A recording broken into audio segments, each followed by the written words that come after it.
Hello guys, welcome to my channel. तो आज आप लोग के साथ एक और न्यू सीरीज शेयर करने जा रही हूँ जिसका नाम है लव ट्रैक्टर। इसके टोटल 8 पार्ट है और आज मैं आप लोग के साथ इसका फर्स्ट पार्ट शेयर करने जा रही हूँ। तो वीडियो को पूरा देखना और मुझे कमेंट करके बताना कि आप लोग को ये फर्स्ट पार्ट कैसा लगा है। तो अब फर्स्ट पार्ट की हिंदी एक्सप्लेनेशन शुरू करते हैं। पार्ट 1 की शुरुआत में कॉलेज दिखाया जाता है जहाँ पर क्लासरूम में 2 स्टूडेंट एग्जाम की तैयारी कर रहे थे और आपस में एक केस को लेकर डिस्कस कर रहे थे और इस केस के चोर के ऊपर लगने वाले चार्जेस के बारे में भी। जब ये दोनों बातें कर रहे थे तभी एक लड़का जो उन दोनों के पीछे बैठा हुआ था वो उन दोनों की बातें सुन रहा था। फिर उनमें से एक लड़का उन चार्जेस के बारे में बताना शुरू करता है जो उस चोर पर लगने वाले थे, लेकिन वह भूल जाता है। तो उसका फ्रेंड उससे कहता है एक बात और है। तो वो लड़का जो उन दोनों के पीछे बैठा था वो कहता है चोर पर विक्टिम को इंजर्ड करने के चार्जेस लगेंगे। ये सुनकर वो लड़का कहता है वाओ, तुमने तो सही कहा सुन्योल। सुन्योल जो कि इस सीरीज का फर्स्ट मैन लीड है और लॉ का स्टूडेंट है, जो अपने कॉलेज का टॉप स्टूडेंट है और सबसे ज्यादा स्मार्ट है, और ये दोनों इसके फ्रेंड्स हैं। फिर उसका फ्रेंड उससे कहता है लेकिन क्यों, उस पर इंजरी के चार्जेस क्यों लगेंगे, उसने तो विक्टिम को चोट भी नहीं पहुंचाया था, वो तो खुद ही शॉक होकर बेहोश हो गई थी। तो सन्योल उससे कहता है चोर जानता था कि ये रात का टाइम है और घर पर लोग होंगे, भले उसका कोई इंटेंशन नहीं था चोट पहुंचाने का, लेकिन फिर भी ये डिफेंड ए नेशन क्राइम से रिलेटेड है, इसलिए उस पर इंजरी के चार्जेस लगेंगे। तो उसका फ्रेंड उससे कहता है इसमें कोई शक नहीं है कि तुम कॉलेज के टॉप स्टूडेंट हो, पर तुम अभी क्या कर रहे हो, क्या तुम एग्जाम की तैयारी नहीं कर रहे हो। तो उसका दूसरा फ्रेंड उससे कहता है क्या तुम एग्जाम को लेकर इतने कॉन्फिडेंट हो। तो सन्योल कहता है मुझे लगता है कि अब मुझे रिव्यू की जरूरत नहीं है। तो उसके फ्रेंड उससे कहते हैं तुम बहुत ऑब्नॉक्सियस हो। इसके बाद वो फोन पर एक जगह का मैप देख रहा था,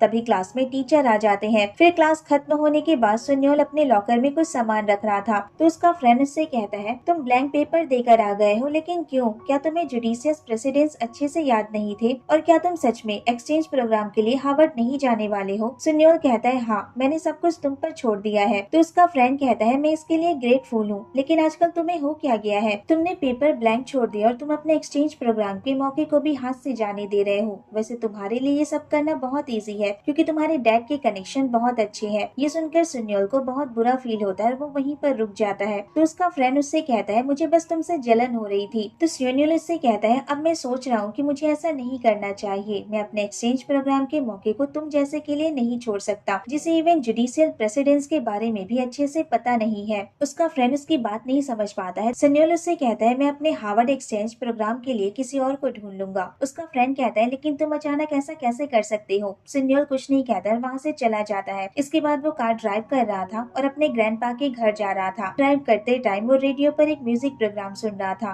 तभी उसे उसके डैड का कॉल आता है, लेकिन वो उस कॉल को रिजेक्ट कर देता है। फिर नेक्स्ट सीन में एक स्ट्रेंज पर्सन को देखते हैं जिसने रैंक कोट पहना हुआ था और नाइफ जैसे दिखने वाली वेपन को धार कर रहा था। तभी वहाँ एक दूसरा पर्सन आता है जिसके हाथ में एक बड़ा सा हैमर था। वो उससे कहता है क्या तुम तैयार हो। तो वो पर्सन उसकी तरफ देखकर हमें अपना सिर हिलाता है। इसके बाद सन्योल अपने डेस्टिनेशन पर पहुंच जाता है, पर बारिश होने के कारण उसे कुछ दिखाई नहीं दे रहा था और उसकी कार जाकर मड में फंस जाती है। वो कार सर्विस सेंटर पर कॉल करता है पर उसका कॉल नहीं लगता है। फिर वो विंडो से बाहर हेल्प के लिए देखता है तो वहाँ कोई नहीं था। तभी अचानक उसके फेस पर फ्लैश लाइट पड़ती है। वो फ्लैश लाइट एक ट्रैक्टर की थी जो उसके कार के सामने आकर खड़ी हो जाती है। फिर उसमें से एक पर्सन बाहर आता है और उसकी विंडो पर नॉक करता है और उससे कहता है क्या मैं आपकी हेल्प कर सकता हूँ। सन्योल उसके हाथों में लोहे की चैन देखता है और वो डर जाता है। फिर वो उसकी मड से कार निकालने में हेल्प करता है। तो सन्योल उसे थैंक यू कहता है। ये स्ट्रेंज पर्सन कोई और नहीं, इस सीरीज का सेकंड मैन लीड है जिसका नाम है ई चैन, जो कि एक आउटसाइड फार्मर है, पर लोग इसे प्यार से चैन कह के बुलाते हैं। चैन कहता है आप कहाँ जा रहे हैं। तो सन्योल कहता है मैं न्यूडल विलेज जा रहा हूँ। चैन कहता है लेकिन क्यों। सन्योल कहता है क्योंकि मुझे वहाँ कुछ काम है। चैन कहता है लेकिन आप आधी रात को ट्रेवलिंग क्यों कर रहे हैं। तो सन्योल उससे कहता है अंकल ये कुछ ज्यादा तो नहीं है, लेकिन आप इसे रख सकते हैं। चैन अंकल शब्द सुनकर शॉक रह जाता है, फिर कहता है इसकी कोई जरूरत नहीं है। तो सन्योल उससे कहता है ठीक है, जैसा आपको ठीक लगे। ऐसा कहकर वो पैसे वापस रख लेता है और वहाँ से चला जाता है। जाते वक्त वो मिरर की तरफ देख रहा था तो देखता है चैन अभी भी उसी की तरफ देख रहा है, जिसे देखकर सन्योल कहता है वो अभी भी मेरी तरफ देख रहा है, ये कितना अजीब है। फिर नेक्स्ट सीन में वो अपने ग्रैंडपा के घर पहुंच जाता है तो सामने एक डॉग को देखता है जिसका नाम डोंगसिक था। डोंगसिक उसे देखकर भौंकने लगता है तो सन्योल फोन पर उसकी फोटो देखता है जिसमें डोंगसिक एक छोटा सा पपी था। सन्योल उसे देखकर कहता है मुझे नहीं लगता कि तुम वही छोटे से पपी हो जिसे मैंने देखा था, तुम अब बहुत बड़े हो गए हो। इसके बाद सन्योल अंदर जाता है और रूम की लाइट्स ऑन करता है तो देखता है वहाँ का सारा सामान बिखरा हुआ था। तभी उसे उसके ग्रैंडपा का कॉल आता है। वो उससे कहते हैं क्या तुम वहाँ पहुँच गए हो? सन्योल कहता है हाँ, और आप कैसे हैं? उसके ग्रैंडपा कहते हैं मैं बिल्कुल ठीक हूँ। अगर आप धूप में फार्मिंग करते हैं तो आपका बेहोश होना इतना अनयूजुअल नहीं है। मेरा मतलब मैं बिल्कुल ठीक हूँ। मैं यहाँ से इसलिए हूँ क्योंकि तुम्हारी मॉम मुझ पर गुस्सा कर रही थी और टेस्ट के रिजल्ट भी नॉर्मल है। सन्योल कहता है फिर भी आपको इस मौके का फायदा उठाना चाहिए और अच्छे से आराम करना चाहिए। उसके ग्रैंडपा कहते हैं ठीक है, वैसे तुम्हारी मॉम बता रही थी कि तुम्हारे डैड तुमसे बहुत ज्यादा नाराज है। तो सन्योल उनसे कहता है आपने उन्हें बताया तो नहीं है ना कि मैं आपके घर आया हूँ? उसके ग्रैंडपा कहते हैं बिल्कुल नहीं, मैंने तुम्हारी मॉम से भी इस बारे में कुछ नहीं कहा है, लेकिन तुम सडनली रिपेलिंग क्यों कर रहे हो? तुमने तो हमेशा ही अपने डैड की विशेष को पूरा किया है, वैसे इसमें सेंस भी है। तुम अब थक गए हो, लेकिन जो भी हो मेरे लिए तो बहुत अच्छा है, मुझे फ्री में ही एक एक्स्ट्रा वर्कर मिल गया है। वैसे मेरे डोंगसिक का अच्छे से ध्यान रखना, उसने मेरी जान बचाई है। जब मैं बेहोश हो गया था तो वही नेबर्स को बुला कर लाया था। सन्योल कहता है आप उसकी चिंता मत कीजिए। फिर उसके ग्रैंडपा कहते हैं तुम वहाँ थोड़ी दिन रहोगे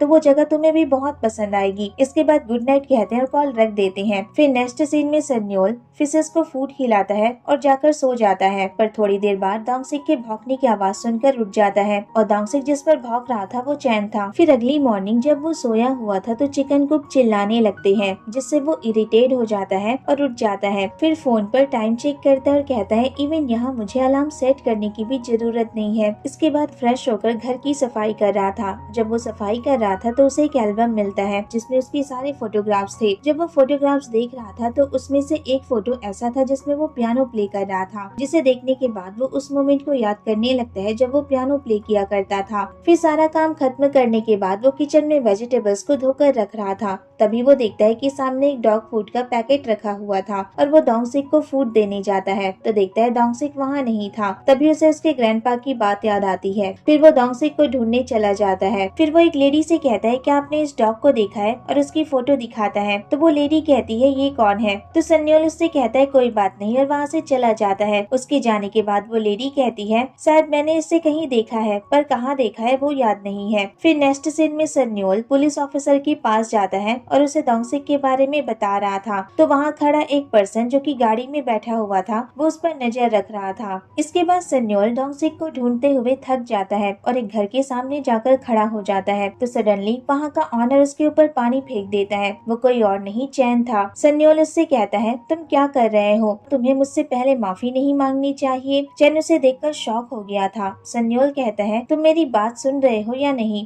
तो चैन उससे कहता है अब तो वही आउटसाइडर है ना जिसे मैंने कल रात को देखा था। सन्योल कहता है और तुम वही हो जो ट्रैक्टर पर आए थे। तभी सन्योल डोंगसिक को देखता है जो ग्रास पर उसके घर के सामने बैठा हुआ था और उसके बगल में एक इंडक्शन रखा हुआ था जिस पर पानी गर्म हो रहा था, जिसे देखकर सन्योल को गलतफहमी हो जाती है कि चैन डोंगसिक को परेशान कर रहा है और वो गुस्सा हो जाता है। फिर उसके घर के अंदर जाने लगता है तो चैन उसे रोकने की कोशिश करता है और कहता है तुम अचानक मेरे घर के अंदर घुसने की कोशिश क्यों कर रहे हो? सन्योल कहता है सामने से हटो। चैन कहता है तुम्हें हुआ क्या है? तो सन्योल उससे कहता है क्या तुम जानते हो आर्टिकल 366 के अकॉर्डिंग तुम्हें 3 साल की सजा और 7 मिलियन वॉन का फाइन देना होगा, और अगर उसमें एनिमल अब्यूज को भी शामिल कर दिया जाए तो 13 मिलियन का फाइन देना होगा। चैन को उसकी बातें समझ नहीं आ रही। सन्योल कहता है तुम्हें मैंने रंगे हाथों पकड़ा है फिर भी तुम मना कर रहे हो। इवन ये तो तुम्हारा डॉग भी नहीं है, तुमने किसी और के डॉग को चुराया है। चैन कहता है मैंने नहीं चुराया है। सन्योल कहता है ये तो तुम्हारा डॉग भी नहीं है। चैन कहता है लगता तो ये तुम्हारा भी नहीं है। फिर दोनों एक दूसरे का कॉलर पकड़ लेते हैं और गुस्से में एक दूसरे की तरफ देखने लगते हैं और यहीं पर ये पार्ट खत्म हो जाता है। तो कैसा लगा आपको ये पार्ट मुझे कमेंट करके जरूर बताना। अगर वीडियो अच्छी लगी हो तो वीडियो को लाइक शेयर और मेरे चैनल को सब्सक्राइब करना मत भूलना। Thanks for watching. Bye bye, take care.